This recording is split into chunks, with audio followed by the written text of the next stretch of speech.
Hi, it's John C. Parkin here again. I'm the author of the best-selling Fuck It books, and in particular the Fuck It Do What You Love book, which came out early in 2016. And I'm here again on the beach because we live very close to here, and because I'm running a retreat, a Fuck It Do What You Love retreat in the opposite direction, but also close to here. And today I'd like to share an exercise that we've just done on that retreat. Thanks, by the way, for your comments after the first video. It's been really great to read them. In that first video, I talked about why I think it's really important that people do what they love in their lives. And that's not just because it makes you happier, which is the kind of obvious thing because you're doing what you love, but that it also makes you healthier and can make you more successful, and if you want, richer too. I mentioned too that when I say to people you can do what you love, they usually say yes but, and give me a reason why they can't. So in this video I'm going to cover two of those yes buts with one exercise. It's like killing two birds with one stone. So this covers yes but I don't know what I love, and yes, but I don't have any time to do what I love. And you're going to need a pen and paper to do this. I'm going to use a stick and the sand in a moment. So this exercise we just did on the retreat, it's called a scatter graph. This line here is for how much time you spend on something, with very little time on the left and a lot of time on the right.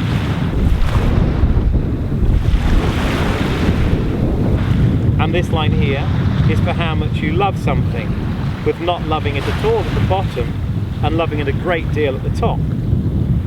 So now you can start to plot all the things that you do in your life at the moment based on how much you love it and how much time you spend on it. For example, I really love writing, but my problem until recently is that I didn't spend that much time doing it. So that's over here. Also until recently, I used to spend a little too much time doing admin tasks, and I don't particularly like them. So that's over here. You can clearly do more later, but get going now with a few, whilst I'll twiddle my thumbs.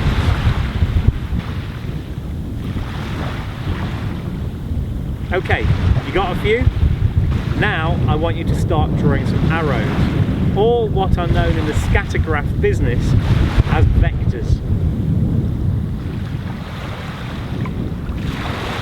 So if you want to do more of something you love, but don't spend much time doing it, then draw an arrow to the right, like this. This is me doing more writing, but there's a problem already, isn't there? There's only so much time in the day. So to do more of what you love, you need to do less of what you don't love. In fact, this is an instant way of getting to do more of what you love. You make more space for what you love by doing less of what you don't love. How? Here are my quick tips. Number one, fuck it, don't do it. Believe it or not, this is an option sometimes. With some things, if you leave them long enough, you just realise it wasn't worth doing them in the first place. This is the most fuck it solution of the lot, but you can try it for some things. Number two, do it more quickly. I've got very good at doing things that I don't particularly want to do really quickly. I set crazy deadlines and then I say, fuck it, let's do it, and I get on with it. And I do manage to achieve doing things about twice the speed, sometimes more. Number three, give the thing you don't want to do to somebody else. So that means delegating or outsourcing or subcontracting. So this is usually going to cost you something, but it's often worth the outlay if you can start to do more of what you love. We know many people over the years, just with one aspect of this, who've said fuck it and hired a cleaner and never looked back, and therefore had more time to do what they loved. Okay? So do go away and play with this. Just with this one exercise, you can get some great insights into how you can free up more time by doing less of what you don't like and get a lot more time to do what you do love, just in this one step. So we covered two big yes buts today, and in the next video we're going to cover another big one. Yes, but how could I ever make money from doing what I love? And I'm going to share with you an amazing model that we've been exploring and talking about this week on the retreat. For now, ciao, and please again do leave a comment below, not in the sand, on the page. They're starting to comment already on this video, but in Italian. If you want to write it in Italian you can, but English is fine. And maybe you want to share some of your insights about some of the things you can do less of through a variety of means, and how you're managing already to do more of what you love. Thanks and bye.